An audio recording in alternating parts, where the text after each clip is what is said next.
다윗이 세운 통일 왕국이라는 제목으로 함께 은혜를 나누려고 합니다. 이스라엘의 역사를 보면 족장 시대를 거쳐서 사사 시대가 이어졌습니다. 그 사사 시대가 400년 동안 이어졌는데 사사들이 이스라엘을 통치했다는 말입니다. 그런데 사사들이 통치할 때 자신들의 정치적인 이념으로 이스라엘을 통치한 게 아니고 그들은 하나님의 직접 계시를 받고 지시를 받아 나라를 통치했어야만 했습니다. 그런데 그 과정에서 사사들 각 개인의 영적인 역량에 따라서 어떤 이들은 매우 겸손하고 순종하고 하나님의 영적인 계시를 받아서 나라를 다스렸을 때에는 그 나라는 언제나 태평성대를 이루었지만 그들이 권력을 잡고 하나님 앞에 거역하는 교만이 들어올 때마다 하나님의 뜻과 가르침을 따라 나라를 다스리지 아니하고 자신의 정치적인 야욕과 권력 기반을 강화하기 위해서 사욕을 부리는 그 순간부터 나라는 혼탁해지고 위기에 처해서 갔었음을 성경 역사는 기록하고 있습니다. 그래서 성경학자들은 사사들이 이스라엘을 다스렸던 400년의 역사를 혼돈의 시대라고 말을 하는 것입니다. 그 결과 이스라엘 백성들은 일관되지 못한 정책과 정치적인 어려움을 겪으면서 하나님을 향하여 우리들에게 왕을 세워달라고 부탁합니다. 그래서 하나님은 처음은 반대하지만 자꾸 백성들이 왕을 세워달라고 애원하는 그 결과 사울 왕을 일대 왕으로 세워주었습니다. 사울을 세울 때 성경은 사울에 관하여 그는 용모가 준수하고 아름다웠다. 요즘 말로 말하면 잘생겼다 이 말, 제2의 이재원이다 이 말입니다. 저보다 조금 그런 것 같아요. 근데 사울이 딱 왕이 되었을 때 그는 정말 겸손했어요. 그리고 순종한 사람입니다. 그런데 이 사울이 권력 맛을 딱 들이기 시작하니까 이게 교만하기 시작한 거예요. 재밌고 좋고 모든 백성이 굽슬거리고 그러니까 자기가 이 왕위에서 내려오고 싶지 않는 거예요. 그래서 자신의 왕권을 강화하기 위하여 악법들을 만들어가기 시작하고 그리고 조금 백성들로부터 칭송을 받거나 인기 좋은 지도자가 일어나면 정적들을 과감하게 처단하기 시작합니다. 그러다 보니까 하나님의 뜻을 거역하게 되고 하나님의 말씀에 불순종하다 보니까 하나님의 신에 감동되었던 그가 하나님의 신에 떠나버리니까 마음이 우울증이 오고 불안하고 초조하고 이러다 보니까 이 왕이 걷잡을 수 없는 악행을 저지르기 시작합니다. 그 결과 사울 왕은 하나님으로부터 버림받아 이웃나라 블레셋의 침공을 받아 그 나라가 이스라엘 나라가 몰락에 이르게 되죠. 이 이후에 하나님은 다윗을 2대 왕으로 세워서 오늘에 이르게 하셨는데 다윗이 왕이 되자 다윗은 혼란한 전국을 잘 정리하고 탁월한 지도력과 하나님의 영적인 감각으로 주변 나라의 모든 침공을 다 물리치고 안정된 나라를 세우게 되었습니다. 그리고 지금까지도 다윗 왕이 통일 왕국을 이루어서 아주 태평성대하며 다윗 왕이 왕자에 있을 때에 이스라엘 나라가 그때가 가장 부강했고 자유로웠고 영화를 누렸던 시대였습니다. 그래서 지금도 다윗을 이스라엘 백성들은 가장 추앙하는 왕으로 이렇게 떠받들고 있습니다. 지금 우리나라는 조선 왕조 500년을 거쳐서 일본 침공을 받아 37년 동안 식민지 생활을 했던 그 암울한 역사를 가지고 있습니다. 그 모진 식민지 생활을 통하여 우리 민족은 약소 국가가 겪어야만 하는 그 처참한 눈물과 고통을 몸소 경험했습니다. 그 모진 눈물의 세월을 보내고 하나님의 은혜로 말미암아 극적으로 해방되어 우리는 건국의 기쁨을 맛보게 되었습니다. 초대 대통령 이승만 대통령이 우리나라를 건국하면서 그는 정말 하나님을 경외했던 사람 중 한 사람이었기에 성경을 기반으로 국법을 만들고 이 나라를 진리의 나라, 하나님을 경외하는 나라를 만들기를 원했고, 많은 참모들이 또한 믿음의 사람들이 기용되기도 했습니다.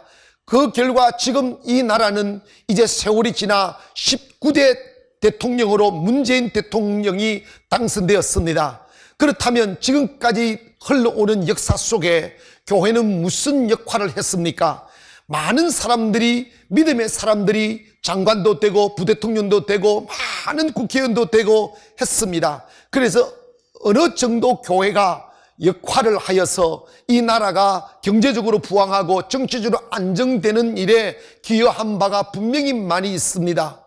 그런데 작금에 와서는 한국 교회의 영향력이 점점 쇠락의 길을 걷고 있습니다. 정치인들이 중요한 일이 있을 때마다 교회 지도자를 만나지 아니하고 천주교 지도자를 만나고 불교 지도자를 만나는 것들을, 물론 기독교 지도자 만납니다만은 왜 그런 일이 벌어지나 보면 우리 한국 교회는 갈갈이 찢어져 있기 때문입니다.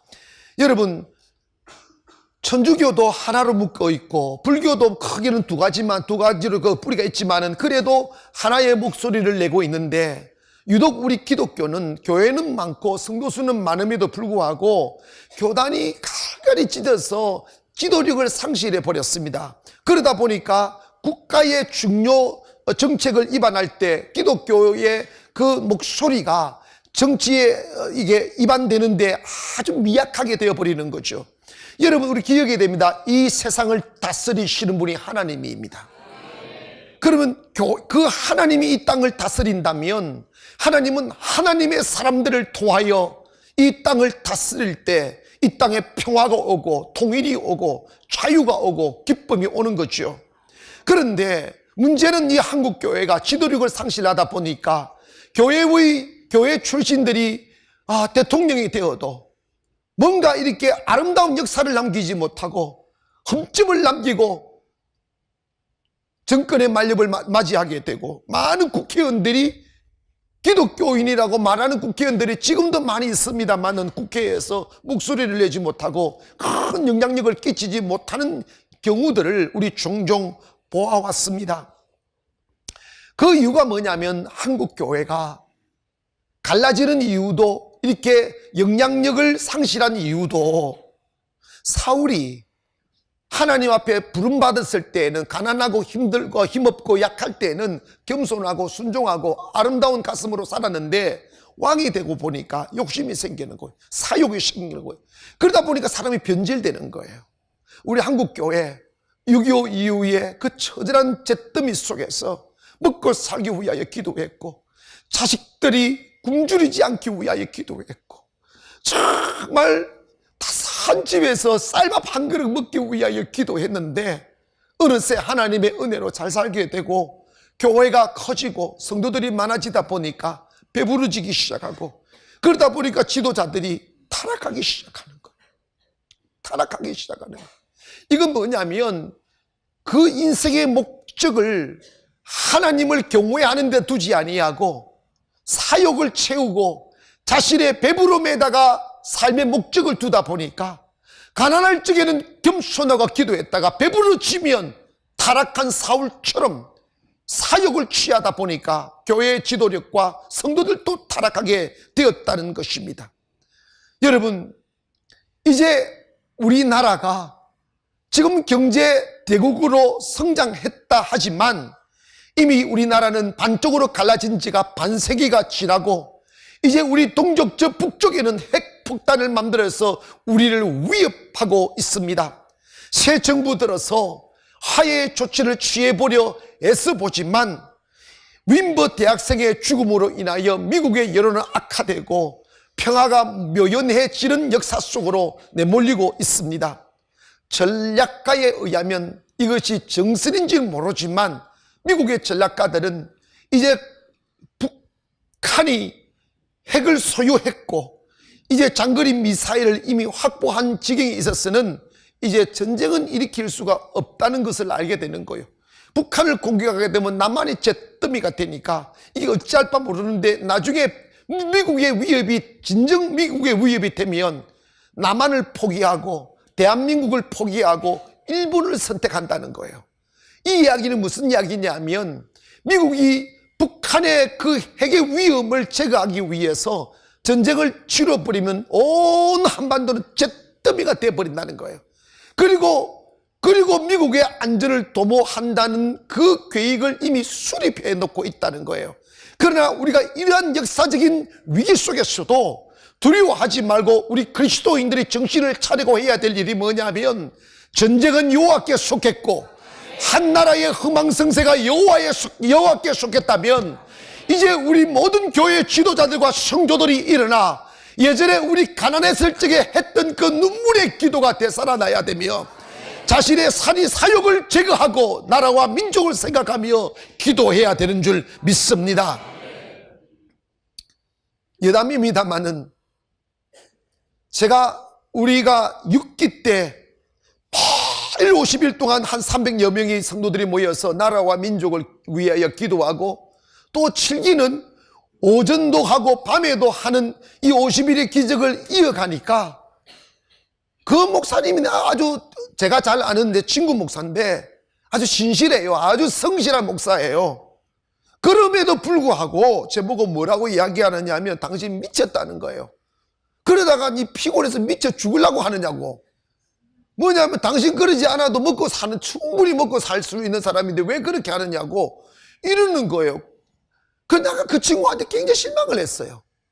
왜냐하면 너 그렇게 다른 교회들처럼 그냥 공식적인 예배만 드리고 편안하게 목회하라 이 말입니다. 내 육을 생각해 주는 생각이죠.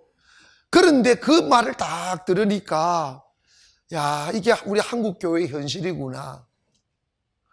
이 말은 뭐냐면, 교회 부흥됐으니까 그렇게 애달프게 기도하지 않아도 된다 이 말입니다. 이 맞는 말입니까? 여러분, 우리가 먹고 살기 위해서 예배하는 것도 아니고 먹고 살기 위해서 목회하는 것도 아니고, 여러분, 우리는 배부르거나 배고프거나 기도하며 살아야 됩니다.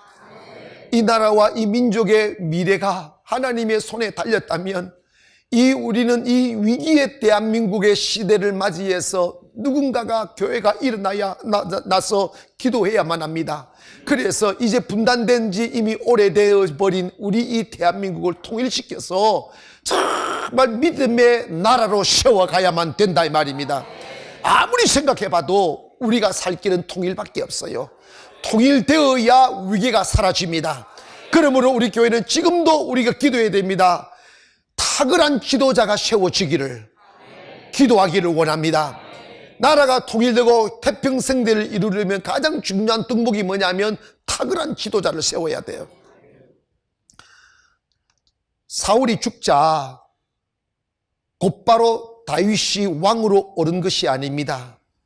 전국은 혼란했고 나라는 두 쪽으로 갈라져 사울의 아들 이스보셋을 왕으로 추대하여 한 무리는 마나임으로부터 북쪽으로 이렇게 나라를 세워서 가고 있었고, 또 유대민족은 다윗을 왕으로 옹립해서 헤브론으로부터 남쪽으로 이렇게 우리나라 남북을 가르듯이 갈라서 두 나라가 이렇게 세워져 가고 있었고, 그 결과 그 비참한 동족 상잔의 전쟁이 7년 6개월 동안 진행되었습니다. 그러나 그 처절한 전쟁 속에서 다윗은 위대한 시도력을 이렇게 발휘하고 오직 하나님을 경외하고 하나님의 가슴으로 통일을 시키고자 하는 일념으로 전쟁을 치르고 하나님 앞에 기도하여 결국은 다윗이 두 나라를 하나로 통일시키는 통일왕국을 이루게 되었습니다. 하지만 남북한의 권력자들의 야욕으로 인하여 통일은 점점 더 멀어져 갔습니다. 이제 세월이 지나 북한은 3대째 독재 국가가 되어 우리의 동족이 볼모로 잡혀 노예 아닌 노예 생활을 하고 있으며 세계에서 최빈국으로 전락하고 말았습니다. 하지만 우리 대한민국은 하나님의 은혜로 경제 대국을 이루고 있습니다. 지금 우리 하지만 남한의 정치에는 최대의 위기를 맞고 있습니다. 어쩌다 보니 우리를 도와줄 국가는 점점 더 사라지고 있습니다. 강대국들은 패권주의에 돌입해서 자신들의 이익만을 추구하며 어느 나라에 우리가 어느 나라에 붙어야 될지 모를, 어느 나라에 닻을 내리고 의지하며 살아가야 될 모를 그 위기 속에 있습니다. 때문에 우리나라가 전국이 안정이 되고 정치적으로 이 위기에서 벗어나려면 중국을 잡았어도 안 되고 미국을 잡았어도 안 되고 이제 우리는 통일해야 됩니다. 우리 동족끼리 싸우게 되면 열국들은 그것을 매개로 하고 그것을 이용하여 완전히 경제적 정치적 노예로 삼으려고 할 것입니다. 우리나라가 민족이 해방되고 정말 통일되어서 안정된 국가를 만들려면 남북이 빨리 합해져야 될 줄 믿습니다. 김정은 정권은 이제 무너져야만 합니다. 우리는 김정은이 정권을 잡고 권력을 잡아가는 과정을 뉴스 매체를 통하여 보았습니다. 저도 제일 처음에 김정은 뒤에 뭔가 누군가의 브레인이 있을 거라고 생각했습니다. 저는 그 브레인이 누군가를 참 궁금해했습니다. 그런데 알고 보니까 브레인이 있는 게 아니고, 브레인이 있으면 좀 양심적이거나 이럴 줄 아는 브레인이 아니고 김정은 스스로 권력을 잡았다는 게 지금 이게 드러나고 있습니다.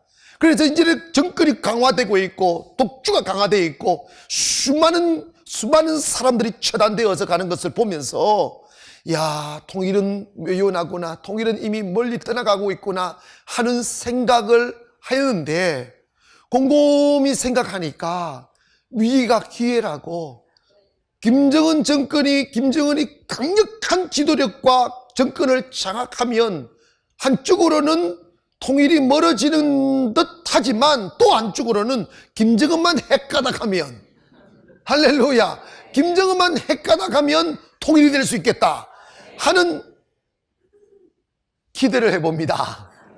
그런데 문제는 남한이에요. 남한은 한 사람만 통일하자 해서 되는 게 아니에요. 남한은 투표를 해야 돼요. 투표를 해야 돼.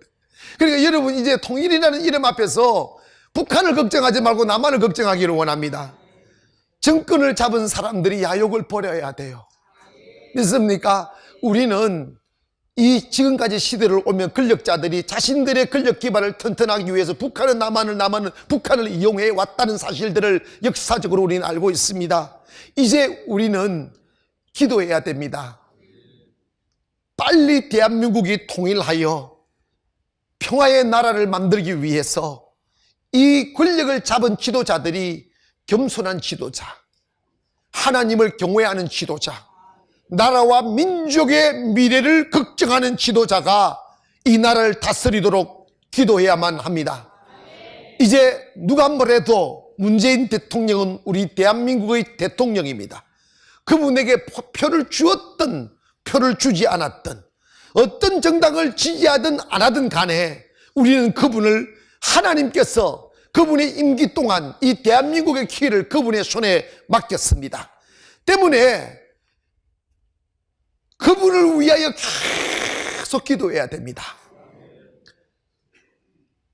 자신의 권력 기반을 든든히 하고 사욕을 채우기 위하여 법안을 만들거나 권력을 추구하지 아니하고 진정 이 민족의 미래와 백성들을 생각하며 아름다운 나라 만들기 위하여 몸부림칠 수 있는 용기와 결단력이 있게 하기 위하여 우리는 기도해야 됩니다. 여러분, 자신의 사욕을 버리고 통일로 가는 길을 선택하는 길은 권력자가 철저하게 민족의 미래를 생각하며 자신의 사욕을 버리면 가능할 수 있습니다. 현 대통령께서 한 매체에 내가 빈 호주머니로 들어가서 빈 호주머니로 나오겠다는 그 마음을 지켜낼 수 있도록, 여러분, 사실요, 박근혜 대통령 당선 시에 많은 분들이 찍었으니까 대통령 됐잖아요.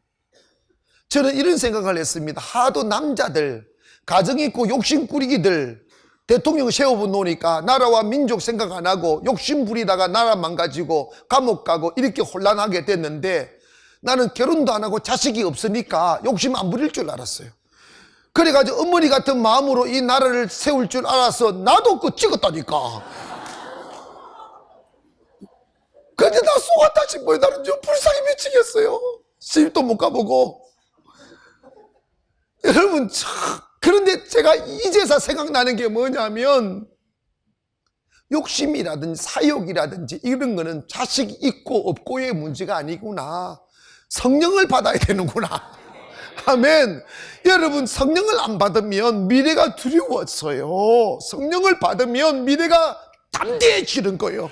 하나님이 나를 지킬 것이며 하나님이 내 필요를 채워주실 것이 믿어진다 이 말입니다. 교계 지도자들도 마찬가지입니다. 은혜가 떨어지면 사욕을 챙기게 돼 있어요. 은혜가 그 가슴을 채우고 하나님의 영에 감동된 사람은 자신의 안위를 먼저 생각하지 아니하고 영혼을 생각하고 나라와 민족을 먼저 생각하게 되면 태평생대를 이루는 겁니다. 그래서요, 사람을 믿으면 안 되는구나. 하나님을 믿어야 되겠구나. 그래서 이제 여러분 정말 여러분의 미래와 자식의 미래와 이 나라의 미래를 위하여 문재인 대통령께서 정말 믿음 안에서, 그분이 천주교인이라 하더라고요. 천주교인들 중에서도 하나님 잘 믿는 분 있을 수 있어요. 아멘 합시다. 좀 오해는 하지 말고 또 하나님 경외하도록 우리 기도해야 됩니다.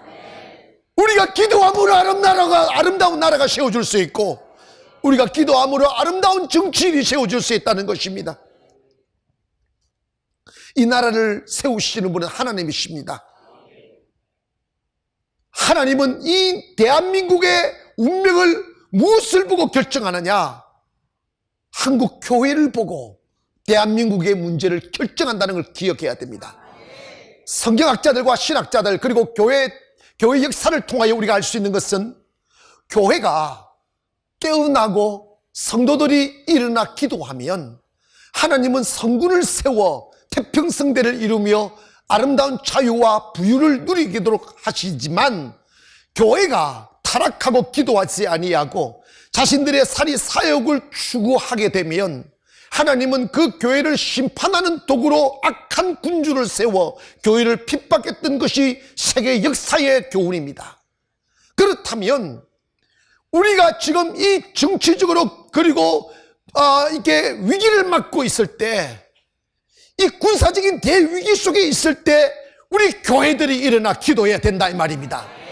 그런데 제가 얼마 전에 우리 교단 총회장, 우리 교회도 다녀갔습니다만 총회장이 나서서 한국교회 갈기각에 찔려진 이 교회를 하나로 뭉치자, 교단은 그대로 두고 교회 조직을 하나로 합해서 국가에 대하여 하나의 목소리를 내자고 해서 합의가 되었다고 저한테 좋아라 말씀하셨어요. 근데 지금 그것이 잘 되지 않고 있다는 거예요. 그 이유가 뭐냐? 종교적인 기득권에 기대서 이익을 추구하는 집단들이 딱 붙들고서 자기 자리 내놓지 않으려고 하기 때문에 교회가 하나가 될 수가 없다는 것입니다.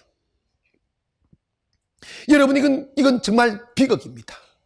한국 교회가 살아나려면 자기의 이익과 자기의 종교적인 기득권을 버리고 오직 교회만 생각하고 하나님의 나라만 생각하고 하나님의 의만 생각하는 사람들이 지도자로 나타나야만 합니다. 그러기 위해서 우리는 기도해야 됩니다. 우리 예수 믿는 사람들이 목사가 나가서 정치일선에 나서는 것도 하나님 뜻이 아닙니다. 그러나 가장 위대한 일은 뭐냐? 따라합시다. 기도가 최고의 애국이다. 할렐루야. 그래서 우리 교회는 일어나 기도해야만 합니다. 하나님이여 이 땅을 축복해달라고, 하나님이 문재인 대통령께서 믿음의 사람이 되게 해달라고, 성령 안에서 나라를 다스려서 성공하는 나라가 만들게 해달라고 기도해야만 합니다. 다윗은 위기에 처할 때마다 하나님 아버지 앞에 무릎을 꿇었습니다. 민족을 가슴에 품고 무릎을 꿇고 나라를 가슴에 품고 무릎을 꿇었습니다. 그 결과 하나님은 다윗에게 위대한 지혜와 통찰력과 영도력을 주셔서 그 혼란한 전국을 안정시키고 그 비참한 그 동족 상잔의 내전을 다 끝내고 통일 왕국을 이루어 아주 영광 돌리는 하나님의 나라를 세웠던 것이죠. 두 번째로 이 나라가 통일되고 행복한 나라가 되기를 원한다면 따라합시다. 성전과 예배를 회복해야 된다. 다시 한번 따라합시다. 성전과 예배를 회복하자. 사울왕 시절 하나님의 말씀에 불순종하고 교만하여 하나님을 거역한 결과 하나님은 블레셋을 들어서 사울 왕가를 치고 이스라엘 침공하여서 이스라엘을 다 식민지로 만들어 버렸어요.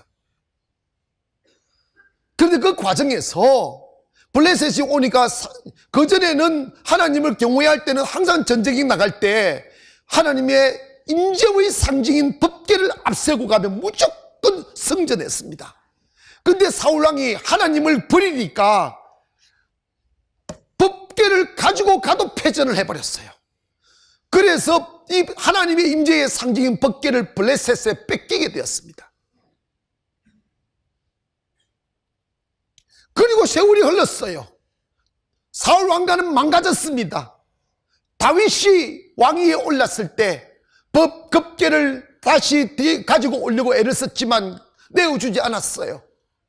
그러니까 하나님의 신이 블레셋 재앙을 내리기 시작했어요. 다곤 신당에 갔다 오면 다곤 신의 머리가 부러져 버리고 갖다 놓는 곳에 재앙과 막 저주가 임하니까 이 사람들이 두려워서 자기 손으로 법궤를 이스라엘로 복귀시켜 주는 거예요. 그런데